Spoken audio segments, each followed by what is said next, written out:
Kochi metro short film ഫെസ്റ്റിൻ്റെ ഭാഗമായിട്ട് സ്വതന്ത്ര cinema എന്നൊരു ആശയത്തിന് കൂടി തുടക്കമാവുകയാണ്. പുതിയ എഴുത്തുകാരുടെ കഥകളൊക്കെ ഉൾപ്പെടുത്തുക, ചലച്ചിത്ര വിദ്യാർത്ഥികൾക്ക് സിനിമയുടെ വിവിധ മേഖലകളിൽ അവസരമൊരുക്കുക എന്നതൊക്കെയാണ് ലക്ഷ്യം. കഥകൾ എഴുതാൻ കഴിവുള്ളവർക്ക് അവരുടെ സർഗശേഷി വളർത്താനും സിനിമ പഠിക്കാൻ ആഗ്രഹിക്കുന്ന പുതുതലമുറയ്ക്ക് ചേർന്ന് നിൽക്കാനും പറ്റിയ പാഠശാലയാണ് Kochi metro short film fest. സിനിമയാക്കാൻ പറ്റിയ കഥകൾ കയ്യിലുണ്ടെങ്കിൽ ധൈര്യപൂർവ്വം ഇവിടെ എത്താം. ജനങ്ങളിൽ നിന്ന് കോൾ ഫോർ ചെയ്യുന്നുണ്ട് സ്റ്റോറീസ്, ആന്തോളജി ആക്കിയാണ് വെച്ചിരിക്കുന്നത്. അപ്പോൾ കൊച്ചിനെ ബേസ് ചെയ്തിട്ടൊരു 5 കഥ, ഫാമിലിയുടെ കഥ. കോഴിക്കോടിനെ ബേസ് ചെയ്തിട്ടൊരു 5 ഫാമിലിയുടെ കഥ. തിരുവനന്തപുരം ബേസ് ചെയ്ത് അങ്ങനെ 3 സിനിമകൾ വരും. അപ്പോൾ ധാരാളം പേർക്ക് ചാൻസ് കിട്ടും. 5 കുടുംബകഥകളെ ആസ്പദമാക്കിയുള്ള ആന്തോളജി സിനിമയാണ് ചിത്രീകരിക്കുക. മലയാളത്തിലെ മികച്ച സംവിധായകർ നേതൃത്വം വഹിക്കും. അമ്മ സംഘടനയിലെ അംഗങ്ങൾ മുഖ്യ വേഷങ്ങളിൽ തിളങ്ങും. ആസ്പിറന്റ് ടാലൻസിന് ഒരു സ്പേസ് ഉണ്ടാക്കുന്ന ഒരു പ്ലാറ്റ്ഫോമാണ് തുടങ്ങിയത്.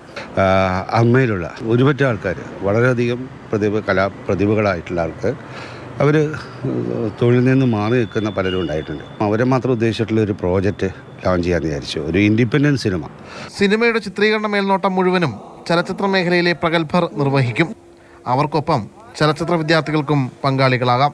ഇതിനകത്ത് അസിസ്റ്റന്റ് ഡയറക്ടറായിട്ട് ഉപയോഗിക്കുന്നത് വന്നിട്ട് നമ്മൾ സിനിമ പഠിച്ചിട്ട് സിനിമയിലേക്ക് ഒരു ചാൻസ് അന്വേഷിച്ചിരിക്കുന്ന പിള്ളേരെയാണ് അസിസ്റ്റൻ്റായിട്ട് ഉപയോഗിക്കുന്നത്. സിനിമാ മേഖലയിലെ പ്രമുഖ സംഘടനകളായ AMMA, FEFKA, MACTA, film chamber, producers association അടക്കമുള്ളവർ കൊച്ചി മെട്രോ ഷോർട്ട് ഫിലിം ഫെസ്റ്റിൻ്റെ ഭാഗമാകുന്നതോടെ സിനിമാ കൂട്ടായ്മയുടെ വേറിട്ട മാതൃക തീർക്കുകയാണ്. Mathrubhumi news, Kochi.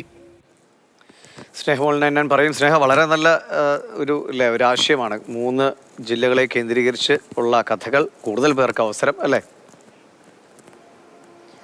Kochi metro short film fest, ആദ്യം തന്നെ പറയട്ടെ, കൊച്ചി മെട്രോയുമായി യാതൊരുവിധ ബന്ധവുമില്ല. അതായത് കൊച്ചി എന്നൊരു മെട്രോ നഗരമാണ്. അതുകൊണ്ട് തന്നെ കൊച്ചിയിൽ നടത്തുന്നത് കൊണ്ട് തന്നെയാണ് ഈ Kochi metro short film fest എന്നൊരു പേര് തന്നെ ഈ ഫിലിം ഫെസ്റ്റിന് ഇട്ടിരിക്കുന്നത് എന്നൊരു കാര്യം കൂടി ഓർമ്മിപ്പിക്കുന്നു. ആദ്യം തന്നെ എടുത്തു പറയേണ്ടതായ ഒരു കാര്യം, അതായത് ഈ സിനിമാ സംഘടനകളിലൊക്കെ വിവിധങ്ങളായിട്ടുള്ള ഈ പ്രതിസന്ധികളൊക്കെ നടക്കുന്ന ഒരു സമയം കൂടിയാണ്. ആ സമയത്ത് അമ്മ, ഫെഫ്ക, മാക്ട, ഫിലിം ചേംബേഴ്സ് ഉൾപ്പെടെ നിരവധിയായ സംഘടനകൾ കൈകോർത്തുകൊണ്ടുള്ള ഒരു സംരംഭം കൂടിയാണ് എന്നതാണ് ഇതിൻ്റെ ഏറ്റവും വലിയ പ്രത്യേകതയായിട്ട് എടുത്തു പറയേണ്ടതായിട്ടുള്ളത്. മറ്റൊരു കാര്യം എന്ന് പറയുന്നത്, അമ്മ സംഘടനയിലെ മുതിർന്ന അഭിനേതാക്കളായിട്ടുള്ള ആളുകൾ, അതിൽ നിരവധിയായ ആളുകളൊക്കെ തന്നെയും ഇപ്പോൾ അഭിനയിക്കുന്നില്ല. അഭിനയം തന്നെ മാറ്റി, അതായത് അഭിനയ രംഗത്തു നിന്ന് തന്നെ അവർ വിട്ടു നിൽക്കുന്ന ഒരു അവസ്ഥയാണ്.